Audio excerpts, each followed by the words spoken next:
गेले काही दिवस सतत भाजपाकडून पाकिस्तानचा उल्लेख केला जातोय. पाकिस्तानला सतत या इलेक्शनमध्ये आणलं जात आहे. थोडक्यात कालही जेव्हा मोदीजी आले तेव्हा म्हटले की पाकिस्तानमधून ट्विट्स होत आहेत राहुल गांधींच्या सपोर्टमध्ये, किंवा तुमच्या रॅलीजमध्ये पाकिस्तानचे झेंडे फडकवले जात आहेत आणि पाकिस्तानात जल्लोष होईल. तर सतत हे जे पाकिस्तानबद्दलचं नरेटिव्ह बिल्डअप करायचा प्रयत्न केला जातोय, त्याच्याबद्दल तुम्हाला काय वाटतं? आणि दुसरा प्रश्न, आत्ता खरगेजी म्हटले की 46 जागा तुम्हाला मिळतील 48 पैकी. मी थोडं करेक्शन करतो. मी तर म्हणतो 48च्या 48 मिळतील. बरं, तुम्ही म्हणताय की 48च्या 48 मिळतील, पण ह्या निवडणुकीच्या निकालांचा इम्पॅक्ट फक्त राष्ट्रीय लेवलवर नाही आहे. महाराष्ट्र देशातलं दुसरं मोठं राज्य आहे आणि त्याचा इम्पॅक्ट देशावरही पडतो. मुख्यत्वे महाराष्ट्रात इलेक्शन्स आता ह्याच्यानंतर होत आहेत. ह्या रिझल्ट्सचा इम्पॅक्ट महाराष्ट्रात कसा होईल? तुमची युती ह्यानंतरही महाराष्ट्राची निवडणूकही अशीच लढेल का? थँक्यू. पहिल्या प्रथम पाकिस्तानच्या प्रश्नाला उत्तर देतो. मनी वसे ते स्वप्नी दिसे. त्याच्यामुळे भाजपच्या मनामध्ये पाकिस्तान आहे. मोदींना सुद्धा अजूनही नवाज शरीफच्या केकची आठवण येतेच, कारण त्या केकची चव काही नॅरीच असावी म्हणून त्यांना सातत्याने पाकिस्तान आठवतो आहे. मी काल जे म्हटलं की एखादं मूल भुकेने कळवळून रडायला लागलं तर त्याला भूताच्या गोष्टी सांगून शांत करता येणार नाही, कारण त्याच्या पोटात आग भडकलेली असते.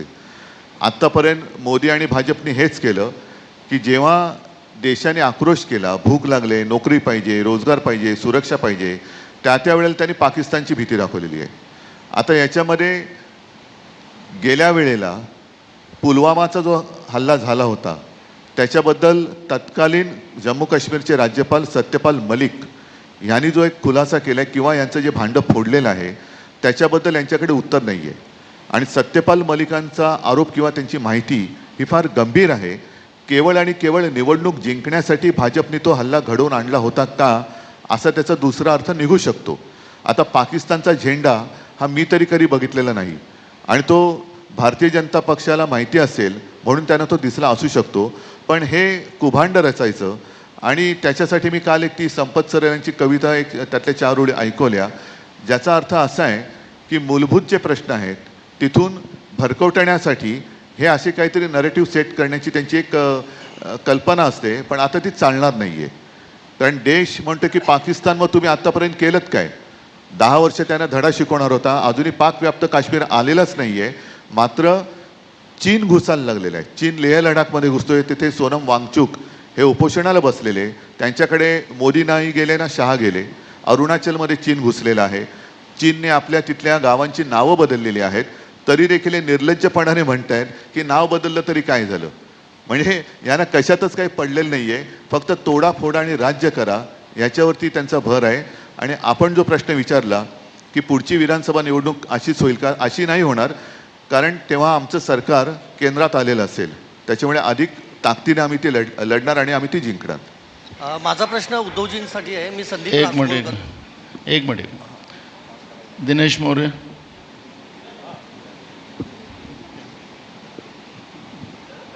मेरा सवाल उद्धव जी आपसे और उसके बाद खरगे जी आपसे होगा. पहला सवाल ये कि जेपी नड्डा जी ने जो कहा है कि अब हमें आरएसएस की ज़रूरत नहीं, अप्रत्यक्ष रूप से कहा, उस पर आपका क्या कहना है? खरगे साहब, आपसे मेरा सवाल ये है कि कल नरेंद्र मोदी जी ने बाराबंकी की सभा में कहा है कि अगर आपकी सरकार आती है तो आप लोग राम मंदिर पर बुलडोजर चलवा देंगे, उस पर आपका क्या कहना है? Thank you. ठीक है, आपने क्या कहा था नड्डा साहब, तो अभी इतना ही बाकी है. वो आरएसएस को भी नकली आरएसएस कह देंगे कल उठकर. और मुझे तो अभी आरएसएस को खतरा महसूस हो रहा है मुझे, क्योंकि आरएसएस को वो उसके ऊपर वो बंदी लगाएंगे. भाई जर का ते असं म्हणतात की राम मंदिरावरती काँग्रेस बुलडोजर चलाएगी तो आरएसएस पर बैन भाजपा लगाएगी.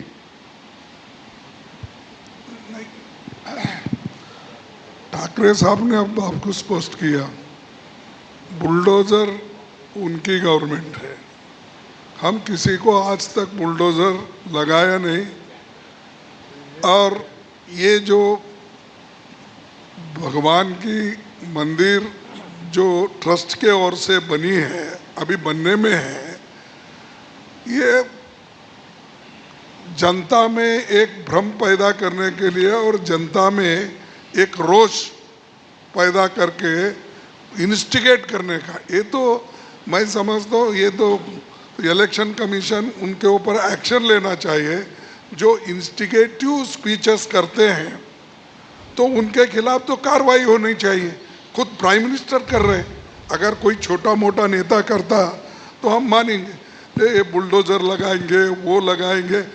जो चीज़ें हम नहीं कर सकते, इम्पॉसिबल है, और उसको उन्होंने कुछ भी कहते जा रहे, कुछ भी बकते जा रहे हैं। और सिर्फ मुसलमानों के बारे में नहीं, मोदी जी ने मेरे बारे में ही कहा है, मुझे भी उन्होंने नकली संतान कहा है।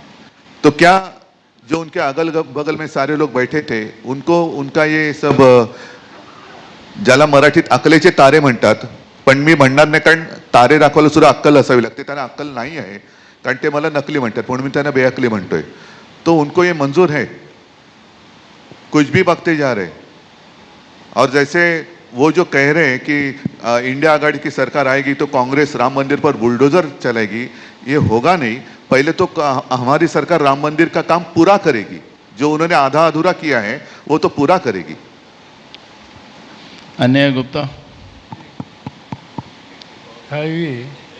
जहाँ तक राम मंदिर बुलडोजर की बात हुई, हम ये कहना चाहते हैं कि इस देश में जितने जितने रिलीजियस इंस्टीट्यूशंस है, चाहे हिंदू के हो, चाहे मुस्लिम के हो, चाहे ईसाई को हो, चाहे सिखों को, इनकी इज्जत रखना हमारा फर्ज रहेगा. सर, ममता बनर्जी ने कहा कि इंडिया आघाड़ी की सरकार इंडिया आघाड़ी की सरकार बनती है तो वो आउटसाइड सपोर्ट देंगी. इस पे कांग्रेस लीडर अधीर रंजन ने कहा कि वो ममता पर भरोसा नहीं करते, आगे जाकर वो बीजेपी के भी साथ जा सकती हैं. खड़गे सर, आपका जवाब. अब ममता जी, पहले तो उन्होंने ये कहा कि हम बाहर से सपोर्ट करते हैं. ये पहले से भी हुआ, बहुत से पार्टियां बाहर से सपोर्ट करते आते हैं. जैसा कि यूपीए गवर्नमेंट था पहले, तो 2004 में तो बाहर से सपोर्ट कर रहे थे कम्युनिस्ट. अब उन्होंने ये कहा है, लेकिन रिसेंटली और एक स्टेटमेंट उनका आया है कि अगर सरकार बनती है तो सरकार में हम शामिल हो जाएंगे. तो नेचुरली वो गठबंधन के साथ है, ये स्पष्ट है. अब रही बात अधीर रंजन चौधरी की, अधीर रंजन चौधरी निर्णय लेने वाले नहीं, निर्णय लेने वाले हम हैं. कांग्रेस पार्टी है, हाईकमांड है, इसीलिए वो हम जो निर्णय लेंगे वही सही होगा. सर, क्योंकि वो कांग्रेस लीडर हैं, उनका व्यू अलाइन नहीं हो रहा है पार्टी लाइन के साथ. नो, देखो अलाइन नहीं हो रहा, ये नहीं हो रहा कि मैंने कहा कि हाईकमांड हम हैं, हम जो तय करेंगे फॉलो करें. अगर कोई फॉलो नहीं करता तो वो बाहर जाएगा. एक मिनट संजय, एक मिनट संजय दीप्ति सिंह. नहीं, वो कुछ कहना चाहते ना, क्या है? संजय को दो. Kharge sahib, till yesterday Mr. Modi was telling that Congress manifesto was nothing but a Muslim League manifesto, and suddenly at the yesterday's meeting he says that, and he finds out it's a Maoist manifesto, and if at all it has to be implemented, the country will go bankrupt. How do you see this? My second question is to Mr. Sharad Pawar. Pawar साहेब, ते कालपासून असं म्हणायला लागलेत, आधीच्याही 3 मीटिंगमध्ये म्हणालं होतं की राहुल गांधींनी आता वीर सावरकरांबद्दल बोलायचा, त्यांचा अपमान करण्यासंदर्भात बोलायचं बंद केलं आहे इलेक्शन पुरतं. या इंडिया ब्लॉक आघाडी आणि शरद पवारांमध्ये धमकी असेल तर त्यांनी सांगावं, लाईफ टाईममध्ये त्यांनी सावरकरांबद्दल काही बोलणार नाही. How do you see this? म्हणजे this is a narrative being set basically again to say that की तुम्ही सगळेजण जे हिंदू, त्यानंतर राम मंदिर असेल किंवा आर्टिकल 370 असेल, याच्या विरोधातून एक नरेटिव्ह सेट करतायत, आम्ही फक्त त्या बाजूनी केलेले आहेत. तसे आजचं इलेक्शनचे जे मुद्दे आहेत त्याच्यामध्ये वीर सावरकर हा इश्यूच नाही. ज्यामध्ये जो इश्यू नाही आहे किंवा राहुल गांधींच्या संबंधीचं कुठलं भाष्य केलं नाही, ते कारण नसताना एक प्रकारची चिथावणी दिल्यासारखं काम हे मोदी करतात. त्यांचं 7 तासाचं इतकं भाषण जाणीवपूर्वक एक धर्मांध प्रवृत्ती वाढेल कशी हे सूत्र त्यांनी नजरेसमोर ठेवून वक्तव्य केलेलं आहे. आज सामाजिक ऐक्य हा जो विषय आहे तो सगळ्या देशवासियांच्या दृष्टीने अत्यंत महत्त्वाचा आहे आणि प्रधानमंत्री पदाची जबाबदारी ज्यांच्यावर आहे त्यांनी त्या संदर्भात तारतम्य दाखवायची आवश्यकता आहे. दुर्दैव आहे की हे पहिले प्रधानमंत्री आहेत की या संबंधीचं तारतम्य दाखवत नाही आणि सामाजिक धार्मिक भाषिक ऐक्याला प्रोत्साहन देत नाहीत. खरगे सर वो दिस साइड. दीप्ति सिंह सर माझा प्रश्न. नहीं ठीक है आपका बोलना. देखिए मोदी जी की आदत है झूठ बोलना और आपके पास बहुत सबूत है. मैं बोलने की ज़रूरत नहीं. काले धन का सबूत है, 2-2 करोड़ नौकरी देने का सबूत है, MSP का नहीं MSC लागू करने का और किसान की आमदनी दुप्पट करने का, ऐसे कई हैं. ये सब झूठ है, आपको भी मालूम है. और ये भी ऐसा ही बोला कि जब हमारी इलेक्शन मैनिफेस्टो निकली तब उन्होंने बोला ये इलेक्शन मैनिफेस्टो ये मुस्लिम लीग की है. अब आज बोल रहे हैं वो माओ की. अरे किसी एक पे तो टिक के रहो कम से कम. मोदी जी आपको सलाह देने वाले कौन है मुझे मालूम नहीं. क्या खुद का सलाह से आप बात करते हो? खुद की आत्मा इसी बोल रही है, क्या आप किसी का सुन के बोल रहे हो? ये तो मजाक हो गया. मुस्लिम लीग का ये 5 न्याय है हमारे, क्या मुस्लिम लीग के लिए है? युवा न्याय, नारी न्याय, श्रम न्याय, जनगणति का और किसान न्याय, ये क्या मुस्लिम लीग के लिए है? और उसी तरह से जो 25 गारंटीज हमने बनाई और उसके साथ में और एक बोला कि मैं 5 kg के बजाय 10 kg बना रहे, क्या ये मुस्लिम लीग के लिए है? तो ये ऐसी चीज़ें ये बोल कर लोगों को झूठी बातें बोलकर आज तक वो लोगों को मूर्ख बना रहे. भाई मूर्ख आप बहुत सकते हैं, चंद दिन के लिए चंद लोगों को बना सकते हैं, सब लोगों को सब टाइम आप मूर्ख नहीं बना सकते. तो ये माओइज्म का बोल रहे. अरे हमारा तो पार्टी सेंट्रलिस्ट है, सबको मालूम है. नेहरू की आइडियोलॉजी पे हम चल रहे हैं. डेमोक्रेसी महात्मा गांधी जी के आशीर्वाद से जो हमको मिला है उपदेश उस पे हम चल रहे हैं. ये सब छोड़ के माओ, तो तुम माओ के बाप हो ना. अब तो आप तो ऐसे हो कि हर चीज़ पे हमला बोलते हो. तो ऐसे लोगों से देश बहुत दिन नहीं चला सकते. अब तो ख़त्म होने पे है.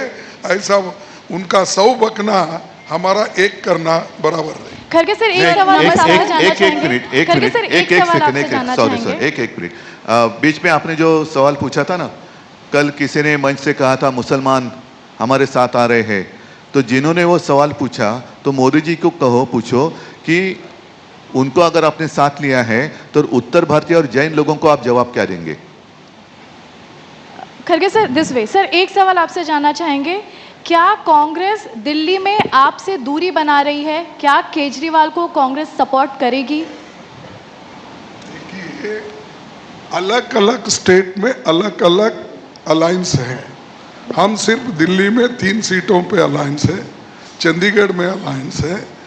बाकी कहाँ पर हमने उनको सीट एडजस्ट करके दिया है, गुजरात और इसमें हरियाणा में, वो हम वहाँ पर काम करेंगे. जहाँ पर हम पंजाब में लड़ रहे हैं एक दूसरे से लड़ते रहेंगे. ये डेमोक्रेसी है, ये तो ऑटोक्रेसी नहीं है. जहाँ हम जम सकते हैं बराबर वहाँ एक दूसरे की मदद करके बीजेपी को हराने के लिए जो करना है हम करेंगे. मी थोडंसं माझं प्लीज मी फक्त थोडंसं एकदा मला थोडं कॉपरेट करा आपण पण. बोला सर. मी तो सिंग तुम्ही एकदा प्रश्न विचारा तुमचा. उद्धवजी नमस्कार. मी 2 मिनिटं. उद्धवजी नमस्कार, मी दीप्ती सिंग मिड्डे. मला हे विचारायचं आहे, at the end of your address आपण म्हणालात की काही काही ठिकाणी असे कंप्लेंट्स आले आहेत की जिथे लोक वोटिंग नाही करत आहेत त्यांच्या हातावर शाही लावून हे करतात. ही मुंबईची एरिया आहेत आणि ह्याच्यावर ऑफिशियल कंप्लेंट झाली आहे का आपल्याकडून? हो, जिथे जिथे आमच्या लक्षात येते, मुंबईमध्ये तसं घडलेलं नाही, पण मुंबईमध्ये घडेल, कारण मुंबईच्या बाहेर जिथे मतदान झालेलं आहे तिथल्या काही तक्रारी आमच्याकडे आलेल्या आहेत. म्हणून आजच मी आपल्या माध्यमातून, म्हणजे चॅनल्स आहेत त्यांच्या माध्यमातून जनतेला सुद्धा सावध करतोय, कारण असं करणं म्हणजे आपलं भविष्य आणि आपला देश विकण्यासारखं आहे. अभिनय देशपांडे सर, राकेश सर, एक मिनिट ना, ना. मला कॉपरेट कर, मग मी तुम्हाला जनरल प्रश्न विचारला देतो ना. एक मिनट मला कॉपरेट कर. राकेश अभिनय, तुम्हारा आवाज मोटा है, थोड़ा बोलो. सर, तब तक मैं एक सवाल पूछ लेता हूँ. मेरा सवाल जो है खड़गे जी आपसे है, आरक्षण को लेकर के दो बातें हो गई हैं. एक तो मोदी जी कहते हैं कि धर्म के नाम पे आरक्षण वो कभी होने नहीं देंगे, लेकिन मेरा जो सवाल है वो आम जनता से जुड़ा हुआ है. क्या आपकी सरकार आएगी तो आप सभी जो आरक्षण है वो रद्द करके सिर्फ जो आर्थिक रूप से कमज़ोर हैं उन्हें आरक्षण देने की आप फेवर में होंगे या नहीं होंगे? आपका आरक्षण पे आपकी सरकार का क्या स्टैंड होगा? देखो, हमने जो संविधान में जो आरक्षण दिया गया है उसके साथ है, और जो वीकर सेक्शंस के लिए, इकोनॉमिकली वीकर सेक्शंस के लिए जो 10% बनाए हैं वो नेचुरली वो वैसा ही रहेगा. और हर चीज़ को हम ये नहीं कहते कि आरक्षण हम दूसरों को देंगे, तीसरों को देंगे. जो जो ये स्टेट सब्जेक्ट्स हैं, जिस स्टेट से रेकमेंड होकर आते हैं उसको तो इलेक्शन, अपना backward class commission, SC/ST commission, ST commission, ये लोग छानबीन करके भेजते हैं. तो ये तो मुद्दा ऐसा नहीं कि आज आप बोले, आप कहे मैं यस बोलूँ, ऐसा नहीं हो सकता. इसको एक प्रोसीजर है, और जो रिजर्वेशन अब ऑलरेडी संविधान में है वो तो रहेगा ही, उसको कोई टच नहीं करेगा, कर भी नहीं सकता. अगर करा तो बहुत बड़ा आंदोलन होगा. अभिनय, हॅलो, उद्धवजींच्यासाठी माझा हॅलो प्रश्न आहे. सर, अभिनय सर इकडे. हां, सर तुमच्या लेफ्ट साईडला sir. Here sir, Abhinay Deshpande from The Hindu. So, well, you have already spoke about Ram Mandir issue. So, would you, every day Prime Minister Narendra Modi is alleging that the Congress would reinstate Article 370 once it comes back to power at center. So, what is your party's stand on Article 370? देखिए, whatever we have promised in our election manifesto, that we will do. Whatever he says, I am not responsible to reply for every question. He speaks like anything. कभी बोलता है कि माओ के manifesto है, कभी ये कहता है कि मुसलमानों का मैनिफेस्टो ही फॉलो कर रहे हैं. तो ऐसे जो उनके लोगों को भ्रमित करने का काम वो कर रहे हैं, उसमें मैं उस सवाल पे मैं जाना नहीं चाहता. सर एक प्रश्न उद्धव जी से है मेरा. सर एक प्रश्न उद्धव जी से है. सर आप काँग्रेस के आर्च रायवल रह चुके हैं इतने साल. एवढे वर्ष तुम्ही आर्च रायवल होते काँग्रेसचे, आणि तुमचे कार्यकर्ता ते स्मूथली काँग्रेससाठी वोट करणार का ह्या इलेक्शनमध्ये? Because since the foundation of your party करून झाले ऑलरेडी. जिथे जिथे मतदान झाले तिकडे करून झालं. थँक्यू. उद्धवजींच्यासाठी माझा एक प्रश्न आहे. उद्धवजी, तुम्ही इंडिया आघाडीच्या व्यासपीठावर हिंदू शब्द घेत अरे आता नाही. प्रचाराचा आखरी दिवस आहे आज. केली जाते.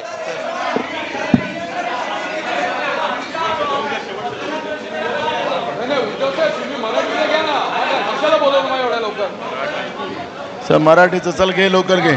नाही नाना, उद्धवजींच्यासाठी माझा प्रश्न आहे. सागर बोल लवकर. मी संदीप रासगोळकर, TV 9 मराठी. तुम्ही माझा इंडिया प्रश्न- आघाडीच्या व्यासपीठावर इंडिया आघाडीच्या व्यासपीठावर हिंदू शब्द घेत नाही, फक्त देशभक्त शब्द घेता, यावरून तुमच्यावर टीका सुरू आहे. आणि दुसरा प्रश्न खरगे साहेब, जे लोक देशभक्त या शब्दावरती आक्षेप घेतात, एकतर ते हिंदू नसतील किंवा देशभक्त नसतील. कारण हिंदू देशभक्त नाहीत हा शोध कोणी लावला? हिंदू काही देशभक्त नाही. देशभक्त असणं हा काही गुन्हा आहे? अत्यंत